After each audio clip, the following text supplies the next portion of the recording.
Hey everybody, welcome back to the Align Team Podcast. Today we have our Director of Sales, Omar Subi, back on, and we're going to wrap a little bit about like agent development, things that are working really well to make sure that I feel like any agent, if they just follow the system, can win, and highlight some of the agents that in a short amount of time are having a lot of success within our organization. So, Omar, getting into that, like who would you say, I don't know, who are some agents that are crushing it right now?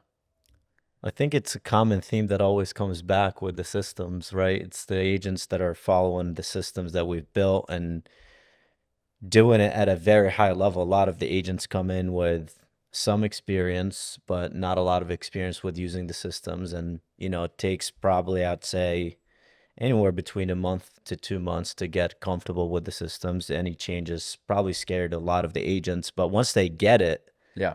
that's when I'm seeing a lot of the agents start to excel and take off with their business.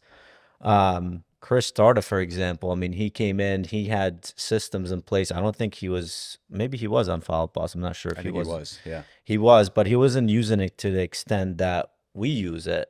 Yeah. And now he's crushing his business. I mean, last month, I think he had 8 deals that pended.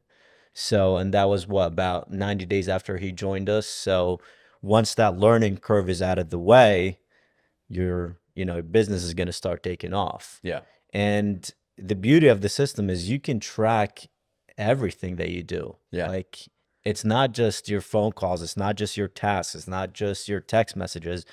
You're tracking your transactions, you're tracking how long it's taking you from going under contract to closing, how long the lead was delivered till you converted it into transactions, so on and so forth. So, a lot of agents have that resistance at first to using the systems. Yeah. But once you show them, it's like, hey, this is why we're using these systems and here's what you can track. It's like all of a sudden, I don't know how to explain it, but They get excited. they get excited. It's like boom, it's like kaboom, and everything is, going off. So it's pretty fun to watch, actually. A lot of the agents come in and start learning it, and then once they start implementing it, is like that's the aha moment hits, and it's like all of a sudden you have 4 or 5 deals spending in a month. Yeah. And I remember too, like there's a lot of CRMs out there. I personally believe Follow Up Boss is the best. And we explored Salesforce, which you were part of that journey with us, which was a very expensive product. Yep. And Follow Up Boss had things that we weren't crazy about and things that we really liked. And it was simple, but open to the fact that like we were able to, I was talking to Dan O'Neill out of Long Island. I was like, we've got Follow Up Boss, but we put some rims on it. And we and we put a sweet aftermarket new engine and stuff on it. So Juliana and Jen Schiff built out this whole custom backend where we have like, I don't know, I think last month's bill was $3,000 just on Zapier for all of the things that are connected behind the scenes that are making these things go, go, go, go, go. And for an agent, it really is so simple where they can go in, and we talk about like learning the system. It's if if your aunt wants to buy a house, you put your aunt's contact information in the system with the address. It'll automatically go out to our seller tool too.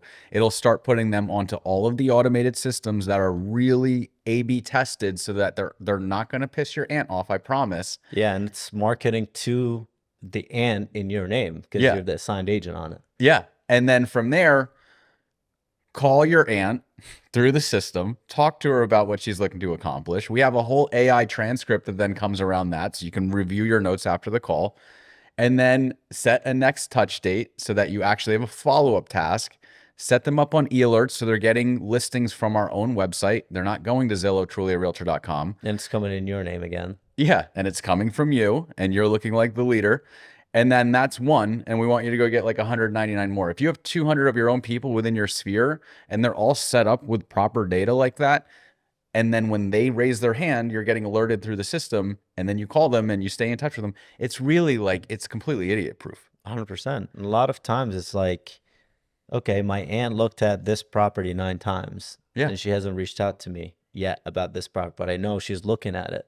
Yeah. So all I have to do is pick up my phone and say, hey, Aunt Michelle, what are we doing here? Just call your aunt. Your aunt wants to buy a house, now and she wants to use you. That's the only thing that the system can't do for you is pick up the phone and call on your behalf. But Well, I mean, It's not far it's off not of that. far, it's not It's getting there. far-fetched. It's Yeah. getting there. But until this point, I told all the agents, your phone will make you a lot of money. Right. Just pick it up. And the systems that we've built, a lot of those trigger points that you need to have in order to make that phone call come to you automatically. Yeah. So you're getting alerted, you're getting a push notification, you're getting a text, you're getting email that someone is interacting with this page, whether it's a seller report, they're looking at a property many times, whatever the case may be, you know when to call them. So Right. like that guesswork is taken out of it. Right. Now, the only thing that, we try to geek out on making sure that the agents are trained well enough to have those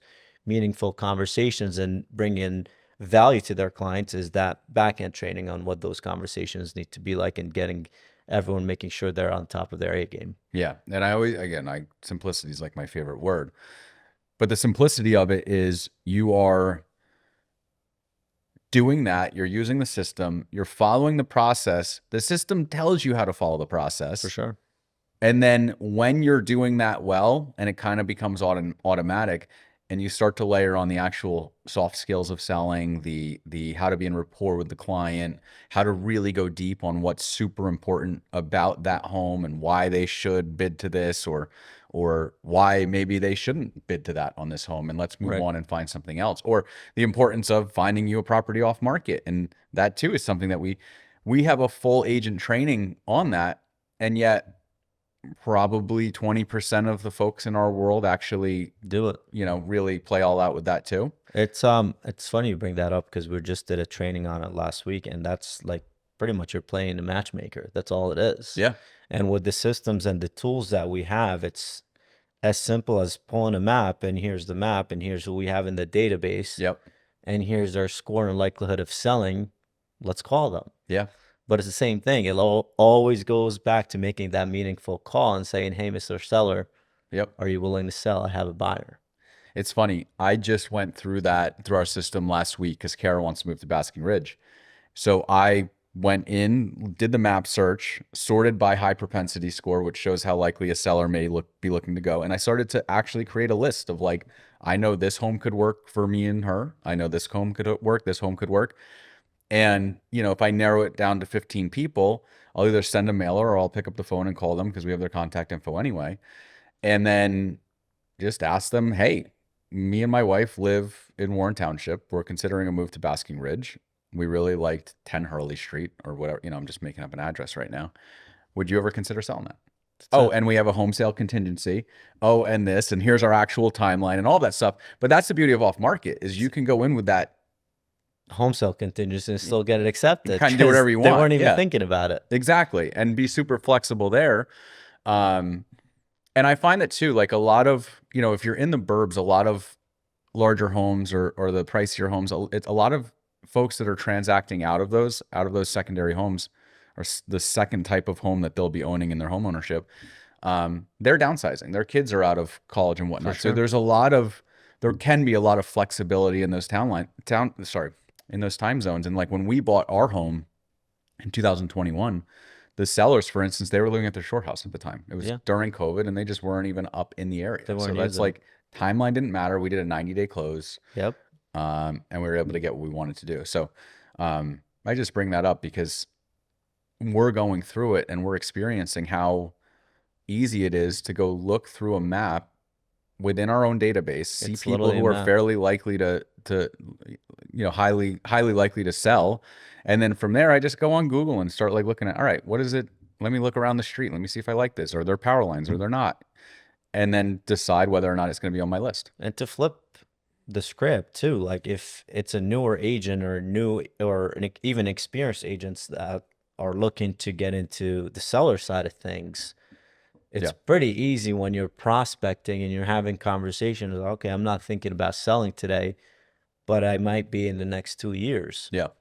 All you need to do is get an email, throw them in the system, and 2 years might seem like a long time, but you blink and 2 years is here. And guess what? All of a sudden, the 100 people that you added to your database this month, in 2 years, if 10% of them transact, that's 10 transactions. And if you convert 10% of the 10, that you're still getting a deal in that 1 month. So like it starts to add up and multiply pretty quickly. So I mean, obviously that's going to depend on what your follow-up looks like and what your skills are in converting them, but you're adding more at bats and more opportunities to generate more business. Right. And there might be changes that you can track, whether they, refinanced the home or took another loan on the home, whatever the case may be. All those triggers are things that you're able to look at and have conversations around and figure out what's happening there. Yep. So that's the beauty of the system telling you what's happening in that specific property. Yeah, and that's the fun thing with like Zapier when we're talking about behind the scenes of the rims on our school bus going down the road. But the address, phone number, Email. email, and their name. That's You it. put it in, the system will automatically start running the process on it, and then you start to get emails back where people are actually interested in selling their home. A lot of that information, well, not a lot of it, probably all of it, is public records. Yeah. So it's like it's super easy to get someone's phone number if you have their address. If you don't have their address, if you have their phone number, it's super easy to get their address, so on and so forth. Now, a lot of the databases online, they're all free and they even give you an email address. So Yeah. like finding that information is not hard. It's just you got to spend another minute or two when you're in that specific lead. Yeah. And so to go back to the agent side of things, it's, if you can develop a sphere of influence, which is part of our boot camp of 200 folks, phone, email, address, name. And if you don't have it, we can help you skip trace to get, missing information, but then get that in there, put it so the system will run on it, make the phone calls, follow up, set the next task, set everything so that you're set up for success to continue that conversation. And then you can get like Kevin Cassidy down the road. So like a new, Kevin did over 20 million his third year as a realtor in this hard real estate market. Yep. And isn't feeling it at all because he's running the play. Like he's putting it into the system. He's doing that. And he was saying on our last week's training that when he gets a lead, he puts it in for, I think with a week follow-up as a next touch, 1 month, 3 months, 1 year. So, he has a whole process so it around doesn't that. slip through the cracks. Yeah. And he like can't fail. He's actually booking the next tasks out. Right. And then the good thing too, when you're a real estate agent in our organization, is you just log into your dashboard and it's going to show you your tasks that you have to do for the day. So the first lift of like new lead comes in, you can set up the cadence of what the follow-up should be looking like for all of that. And we have stages you can move around based on, where they're at in their journey. Yeah. But once that's set up, the idea is that your CRM is so clean that you're just clearing out your tasks that are due that day. Dan Spitz does a great job of that. Well, that's the thing with it's a machine, right? So like you have to make sure everything is staying up to date for it to be able to do its job. Right. That's like the number one thing is, okay, you can feed it as much as you want, but if you're not telling it what the latest update is, it's not going to know what the next thing to do is. Right. Right. So if you keep a clean CRM and you have a slow month, Kevin is a great example. I was having a conversation with him about that on our training last week. Kevin doesn't have a slow month, but when he has a slower month in his standards, all he has to do is go back into his pipeline and see who his A buyers or A sellers are, B buyers or B sellers are, so on and so forth. Yep. And you just move them down the funnel. But he can do that because he's so strict on making sure everything is updated. Yep. If everything in his CRM said it was just a lead stage, where do you even start? Yeah. So like you have to put a little bit of effort for it to do the things that it needs to do for you to make your life easier. Yeah. So if that means you're spending, 30 minutes extra a day just cleaning up your CRM and making sure it's up to speed, so be it. That's a good use of your 30 minutes because that 30 minutes is probably going to generate you a lot of business down the road. Yeah, absolutely.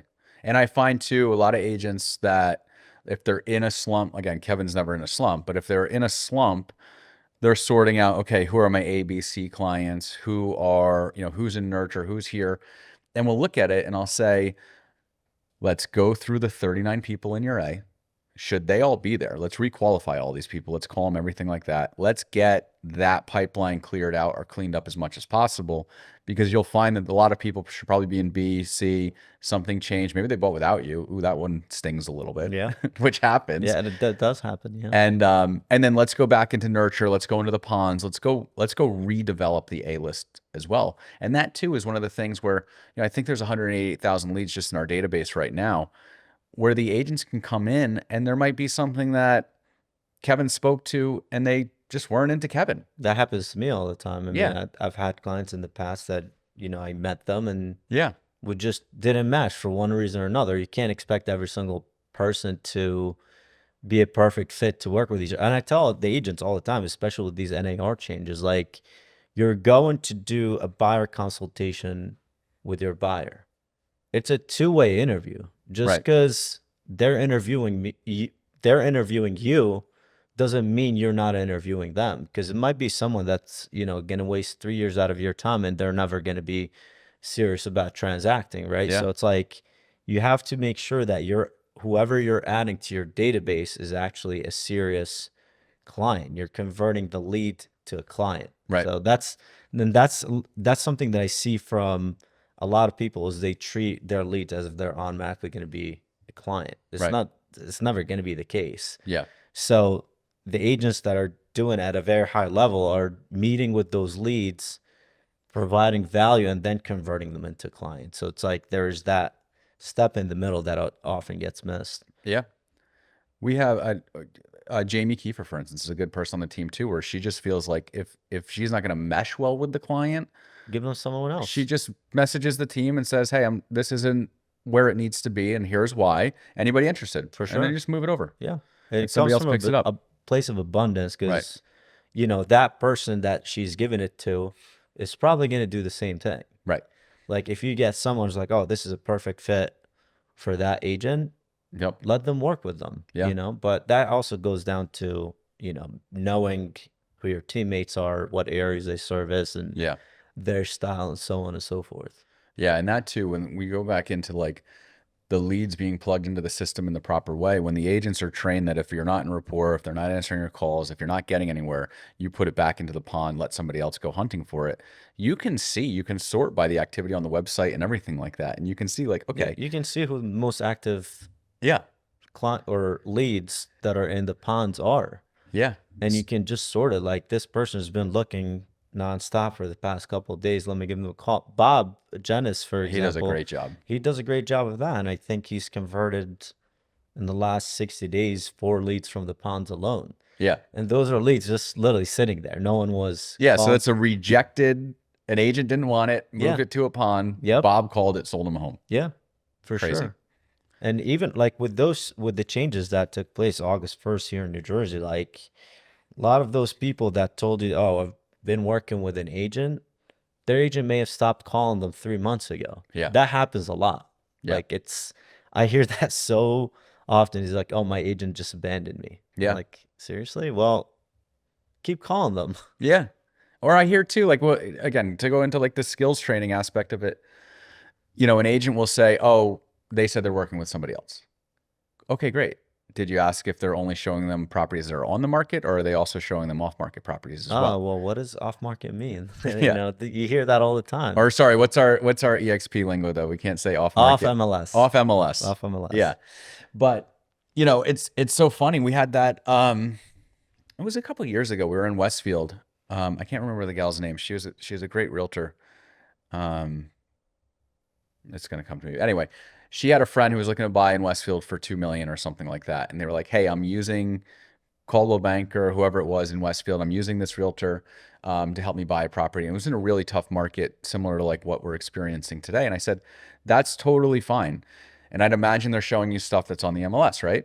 And he's like, yeah. And I'm like, okay, cool. So what we're going to do is go into the MLS. I'm going to pull everything that's sold in the last 5 years that meets your criteria. I'm going to send you a list of it. I want you to look through the photos and I want you to select like 10 or 15 properties that would work well for what you're looking for. And he's like, what do you mean? And I'm like, go pick homes that you like. And then we're going to call them and we're going to start talking to them about that. And you can keep seeing the stuff on the market with that other realtor. And then we're going to find you something off market.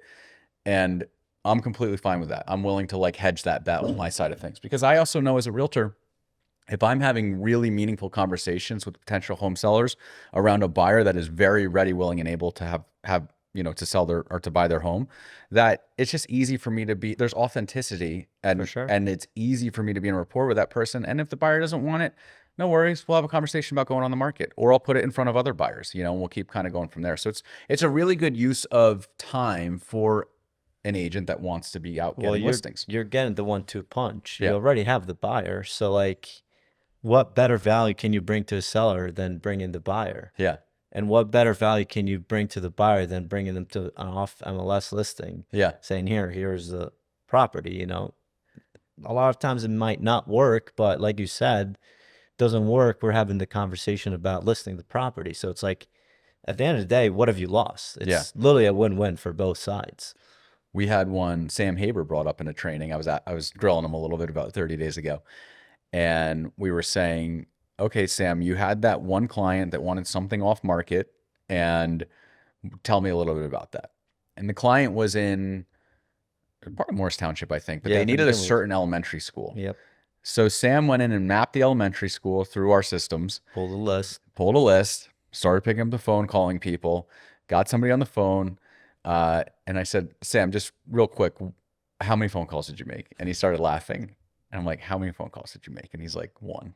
And I'm like, yeah. First call. It Guy was a picked up. 1.2, right? Something like that. And then I was like, and what was the sale price? And he's like, 1.2. And I'm like, and your buyer is happy as hell.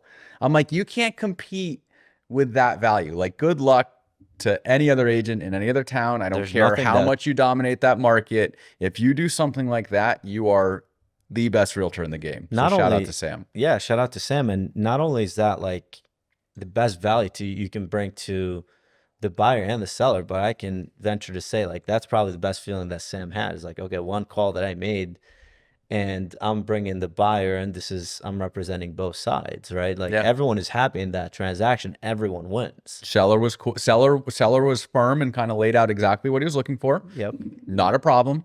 Sam was able to go back to the buyer, execute it as the seller wanted, and they just did a quick, easy off-market transaction. And that to me, like to your point, I always tell that story because I feel good about what Sam did. Like it's such a cool, I don't know, it's just such a cool thing. And that was in this market. That was a very recent transaction. And again, it's a simple business. It's not complicated. I would say it's a very easy business if you put in the effort. Yep. So now that buyer closed. So in the system, we're going to mark them as closed. We're going to make sure all their address information, their cell And he phone sold number. their house too. Yeah. Yeah. Even better. So like it's 3 transactions in one, Yeah. but if he didn't put the effort to find them that off MLS property, Yeah. the story might have been different Oh yeah. because who would have known what would have happened with that lead? So And then set the next touch date. yeah. And you Check in. How's their home? 30 days in. You just continue 6 months. How's your home going? follow Anything up. we can help you with? Yeah. They're getting the new seller email campaigns and stuff on that. With And what that home's worth. I bet you that's a perfect client that's going to be sending referrals Yeah. down the road because Absolutely. that's the value you brought to them. Same thing with probably the seller too. It's like, oh, Mr. Neighbor, you're selling, call Sam. Yeah. Like it's that easy. Yeah. You just call your buyer and how's the home? How's everything going? And hey, while I have you, is there anybody else that you think would benefit from me calling around neighborhoods to help them find a property? Oh, Bob across the street is thinking about selling. Like, Yeah. It's pull crazy. his name, pull his address, you have his phone number, give him a shout and keep nurturing it. Yeah. And I think that too is one of those things that like, again, people are struggling in this market. The inventory's low. The transaction count is a lot lower than what it would normally be. And they're not doing anything around it. Like they have the awareness that something's wrong. And they're talking about how they did 12 million one year and they're down to 8 million this year, or they did 600 million one year and they're down to 300 million. Like we're seeing a lot of things go the wrong way. For sure. And yet we have new agents like Monique that did 10 million in her first 6 months of 2023. Yeah. And is just rocking it this year straight through. Jackie Boca, brand new license. I think For she sure. started with us. Her first closing was in February, and I think she's closed 13 Yeah, I think so she far started this year. like end of last year and Yeah, turned it on like November, December, and first closing clicked, and yep. and she's doing a solid 2 or 3 transactions a month right now. Like It's steady flow if you put in the time and effort into the business. yeah, Like I see a lot of agents go through the hills and valleys, but it's the hills and valleys because you're not putting the effort month in, month out. The yeah, agents that are like putting their head down, putting the same effort month over month, yep, yeah, you might have a little dip, but that dip is not going to be freaking valid where you're getting 0 transactions that month. You're probably getting one instead of getting 3 or 4 month over month. yep, And it's very easy to scale with the systems that we've built out too, with having the TC team behind you, having a marketing team behind you, having the support behind it too, for you to have 3, 4, 5, 6, however many transactions you have a month. It's on pretty much autopilot. You step in when you need to step in. And if you're not overlooking the transaction, someone needs you. It's an, it's as easy as getting pinged, hey, I need you to step in here and yeah. figure out what's going on with this transaction. So, but again, I think it all goes back to the same thing as using the systems. Yeah, and that's a good point too. So we're talking about everything before a transaction happens, before an offer's written, a listing's written. And then that's what's great about what we're doing is, we have JJ's the lead admin, Vic here locally as well. Right behind JJ, just absolutely killing it. They have virtual assistants that then support them around their process. And it really is Kennedy's doing all the listing side of things. But it really is built out where like you're filling out a form, you're syncing it with your CRM link. So the administrative team has all the contact info that you already That's put all in you have because to you're a do. wonderful agent that does everything right. That's all you have to do. And then they're taking it and run with it. They'll draft paperwork, they'll draft offers, they'll let you proof anything you need to. They'll let you send it if you want to send it and you don't want them to send it. Like there's some flexibility in there, but it's such a system of like leverage where you can be out focusing on having more conversations with clients. And then there from like even the marketing department, these things as they're happening, the just listed, the pending templates are coming through your inbox. The agent just needs to go through, look at it, make sure the information's accurate, That's all it okay is. it, Give the approval. they'll get it in a high resolution, and then they post it to their freaking social media. And some agents don't even do that. Yeah. So And the cool thing is you can do all that from literally your phone. Like I yeah, can be out meeting with a client and then in between I get an update. Hey, here's your listing paperwork that's been drafted. Take a look at it real quick. Probably take you 10 seconds, 15 seconds. Just check on the important stuff that you submitted, yep, green light it, and it's out. And I get notified when it gets completed and signed. So like it really does not get easier than that. It's as simple as like you said, filling in a form, yep. give their clients follow boss link, and the rest is pretty much on autopilot with you at the helm. Yeah. I was born with the gift of gab. I can shoot the shit with anybody about anything. I am awful with like systems and CRMs and everything in regards to that. We always joke, I'm like a tornado, and then my wife just makes sure it doesn't spin off the tracks throughout the day. But we've made the systems so easy and idiot proof where if I can do it, if I can learn how to do it and how to make things happen. Eric Eckhart's a good example. He's like, I don't know how to do anything either. And I now can he talk to won't stop people, using it. and he knows how to use the system, so nobody has an excuse. And I think that too, like to wrap it up here, if you're an agent that we have the #1 Zillow Flex lead account in the tri-state area for connections per month. We're performing at a super high level with it. Nobody gets more connections with us, and we have them in like really good towns too. We have the #1 home light lead account Yep. in northern New Jersey right now as well, working on it in other areas. We just locked down another seller platform that is allowing us to expand to multiple states without any issues, and like can move quickly through that too. So that's super cool. If you're a realtor that wants to operate within those systems, have access to leads, which we don't want to recruit realtors just for leads. We want to teach you how to develop your sphere of influence, but we also have a leads problem where there's too many coming in, so we need help. It's a nice supplement to the business. Yeah, it's like, sell 2 homes a month from your sphere and 1 from a lead source, and you have a nice healthy cocktail where you're making 36 deals a year. Yeah, you're making good money that way. And we have a very good average price point too. So yeah, I think that, to kind of close it out there, if you're a real estate agent, if you're watching this, if you're successful already, but you know that there's more, gas in the tank, and you can definitely hit it a little bit harder. I was telling Dan Spitz yesterday when we were out golfing, I'm like, my daughter's 2.5. When she's 18, I'm done. But Yep. until then, I'm burning the You candle got a from lot of both ends, gas. Yep, and let's go. So, for sure. you know, I feel like if they want to jump on that train with us, let's rock it. Absolutely. Cool, man. I appreciate you coming on. Thank you. All right, later, brother.